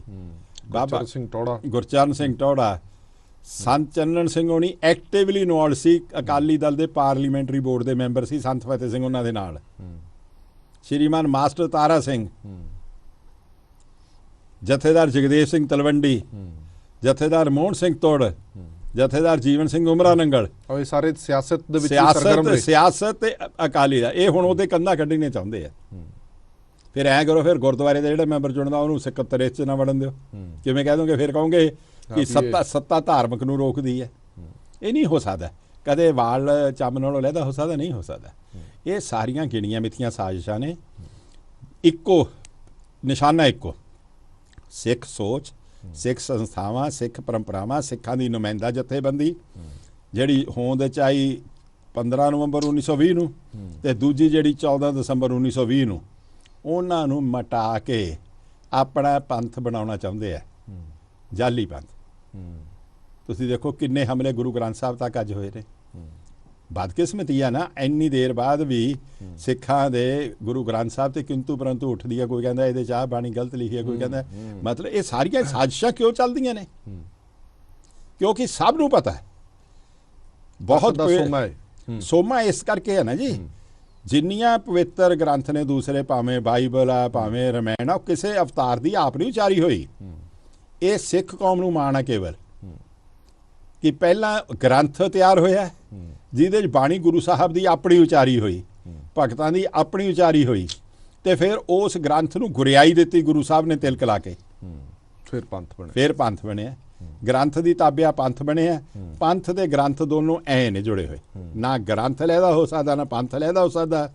ਇਹਨੂੰ ਅਲੱਗਾ ਕਰਨ ਵਾਲਿਆਂ ਨੂੰ ਮੂੰਹ ਦੀ ਖਾਣੀ ਪਊਗੀ, ਅੱਜ ਖਾ ਲੈਣ, ਕੱਲ ਖਾ ਲੈਣ, ਪਰਸੋਂ ਖਾ ਲੈਣ।